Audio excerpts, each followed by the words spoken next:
Chers amis, je partage avec vous une expérience qui m'a fendu le cœur ici en N'Djamena, ces jours-ci, le soir du jour de la fête du mouton. Vers 20h, je m'arrête par curiosité à la place de la Nation, juste pour voir ce qui occupe la masse de jeunes qui y traînent là-bas jusqu'à des heures tardives. Et je tombe sur ce spectacle désolant. Des jeunes filles et des jeunes garçons, pour la plupart dans la vingtaine, sinon moins, qui vendent et consomment du whisky frelaté en sachet à volonté. J'étais si écœuré que j'ai ramassé quelques spécimens que vous voyez là. Là, c'est 43% d'alcool. Ici, c'est 43%, 45% d'alcool. Là, c'est 43% d'alcool. Ici aussi, c'est 43% d'alcool.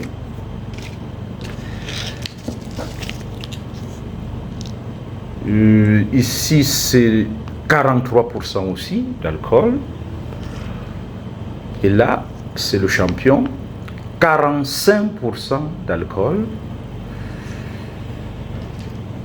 Et le Benjamin, et là, c'est du vin rouge frelaté aussi, c'est 13%. Voilà. Et donc, ces jeunes en consommaient à volonté, sans surveillance parentale ou quoi que ce soit. C'est un suicide collectif. Le whisky frelaté en sachet est en train de détruire notre jeunesse africaine. Et nous devons nous préparer à une catastrophe sanitaire dans les 20 ans à venir, si nous ne faisons rien. Beaucoup envient la jeunesse africaine, la jeunesse de la population africaine. Mais je crains que le whisky frelaté en sachet ne transforme cette bénédiction en malédiction. C'est un vrai enjeu de santé publique en Afrique aujourd'hui. Et c'est maintenant qu'il faut tirer la sonnette d'alarme. C'est vrai de N'Djamena, mais c'est tout aussi vrai de beaucoup de pays africains aujourd'hui. La pauvreté est en train de pousser notre jeunesse entre les mains de ce tueur silencieux et nous laissons faire. Tout le monde sait que c'est du très mauvais whisky, que c'est un poison. Oui, il faut tirer la sonnette d'alarme. Chers frères et sœurs, il faut tirer la sonnette d'alarme. Qui fabrique ce whisky en sachet? Comment des mineurs arrivent à s'en procurer en si grande quantité? Quels sont les effets sur la santé mentale et physique? Et pourquoi nos gouvernants laissent faire? J'ai toujours été frappé, chaque fois que je vais aux États-Unis, de constater que dans ce pays, tu ne peux pas acheter de l'alcool dans un supermarché sans présenter une pièce d'identité pour qu'on vérifie que tu n'es pas mineur, pour qu'on vérifie que tu es bien majeur.